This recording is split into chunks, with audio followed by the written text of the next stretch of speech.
Hi everyone, welcome back to Canvas classes, your own beautiful channel. तो आज बात करेंगे कि सर स्कूल की प्रिपरेशन या स्कूल की स्टडीज़ को और कॉम्पिटिटिव प्रिपरेशन को कैसे बैलेंस करें, बिकॉज एक ही दिन में इतना टाइम नहीं होता। स्कूल भी जाना है, कॉम्पिटिटिव प्रिपरेशन भी करनी है, कोचिंग भी जाना है, उसके बाद डीपी भी सॉल्व करनी है और स्कूल का होमवर्क भी सॉल्व करना है।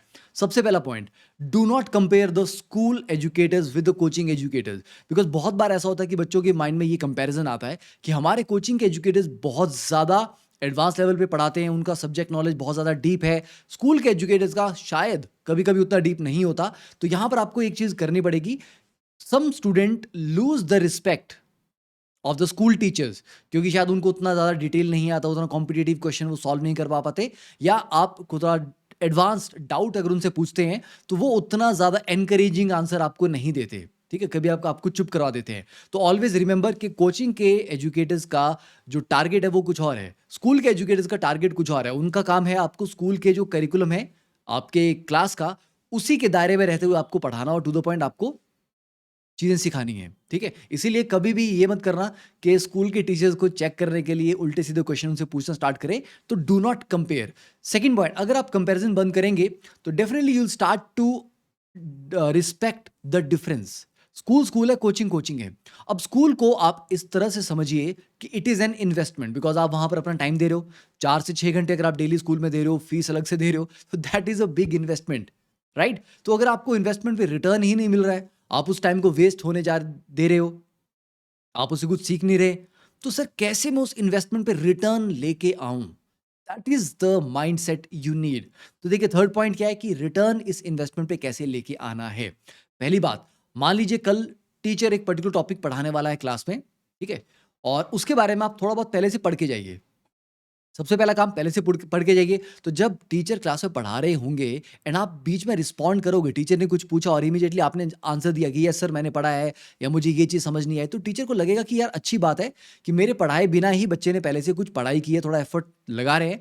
तो तब टीचर आपकी तरफ ज़्यादा ध्यान देंगे। जब आपके पास ज़्यादा ध्यान देंगे, तो डेफिनेटली आपके और टीचर के बीच में एक अच्छी बॉन्डिंग होगी। आपको मतलब उनका सॉफ्ट कॉर्नर मिलेगा और उसके आपको बेनिफिट भी होंगे। ठीक है? तो they will always try it कि आप अच्छा सीख रहे हो, परफ़ॉर्म कर रहे हो, सही से कर रहे हो। कहीं अगर आपको सपोर्ट चाहिए टीचर की, तो they will always give you that support, अगर आप क्लास में हमेशा पढ़ाई में अटेंटिव रहेंगे तो। सेकंड पॉइंट, अब मान लीजिए टीचर ने एक टॉपिक पढ़ा दिया। मान लीजिए वो 3 टॉपिक थे और आप 3 अच्छे दोस्त हैं।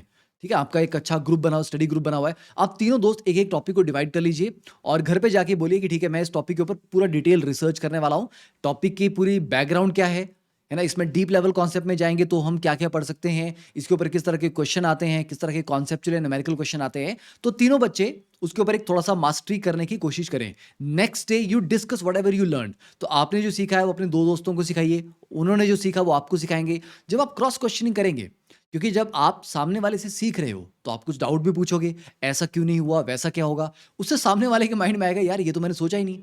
ठीक है? तो वो नेक्स्ट टाइम बेटर प्रिपेयर होके आएगा, क्योंकि जब भी हम किसी को सिखाने के लिए एफर्ट लगाते हैं, उसमें हमारी अपनी लर्निंग ज़्यादा अच्छे से होती है। तो टीचिंग से आप ज़्यादा अच्छे से सीख सकते हो। तो आप तीनों या 4 बच्चे 4 टॉपिक एक-दूसरे को अगर सिखाएँगे, आप में इंटरैक्शन होगा, आप में क्रॉस क्वेश्चनिंग बहुत अच्छी होगी, तो आपके माइंड में नए-नए डाउट्स आएँगे। जब आप अकेले बैठ के पढ़ते हो ना, तो आपके माइंड में सिर्फ वही डाउट आते हैं जो आप सोच पाए। पर जब 4 लोग मिलकर डिस्कस करते हैं, तो कई नए ऐसे-ऐसे डाउट्स भी क्रिएट होते हैं, जो शायद आपके माइंड में नहीं आए थे, and they are very, very amazing genuine questions. उनके अगर आप आंसर्स को थोड़ा-सा रिसर्च करेंगे, तो you will learn a lot more than that. ठीक है? तो एक तो ये तरीका हो गया। ग्रुप स्टडीज़ के थ्रू आप स्कूल के टाइम को अच्छे से यूटिलाइज़ कर सकते हो। टीचर्स के साथ अच्छी ट्यूनिंग बिल्ड करके।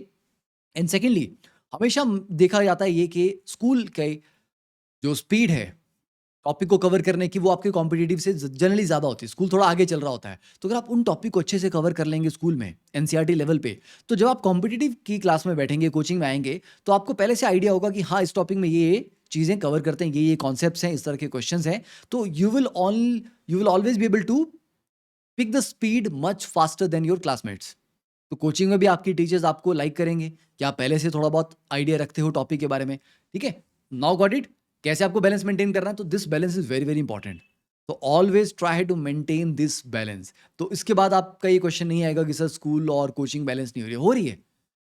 The only and only important point is every day is an investment. एक एक घंटा, एक एक मिनट आपकी अपने ऊपर इन्वेस्टमेंट है। Do not let it waste. और कभी भी कंपैरिजन नहीं करना है, ना कोचिंग की टीचर्स की डिसरिस्पेक्ट करनी है, ना ही स्कूल की टीचर्स की डिसरिस्पेक्ट करनी है। कभी कभी टीचर्स को कुछ चीजें नहीं भी पता होती है, do not worry, respect them. उनसे पूछिए कि सर मुझे ये चीज़ अच्छे से नहीं समझ आई है, क्या आप इसके बारे में थोड़ा और डिटेल मुझे पढ़ के बताएंगे या थोड़ा सर्च करके बताएंगे। अगर आप पोलाइटली प्यार से रिस्पेक्ट से रिक्वेस्ट करेंगे उनसे, तो they will definitely work harder. तो कोशिश करिए अपनी टीचर्स को भी एनकरेज करिए, उन्हें एक पॉजिटिव एनवायरनमेंट दीजिए, उन्हें रिस्पेक्ट दीजिए, ताकि उनको लगे कि नहीं यार, इन बच्चों के लिए मैं डेफिनेटली पढ़ूंगा और एक्स्ट्रा एफर्ट करूंगा। ठीक है, तो चलिए, that's all, and thank you for all the love and support you have given me for all these years. तो कंटिन्यू रखिए, और जो भी नए नए आइडियाज हैं जिनके ऊपर आप चाहते हैं कि I want like answers on this, तो लेट मी नो। ठीक है, I will try to make a video on that. Thank you, have a great day.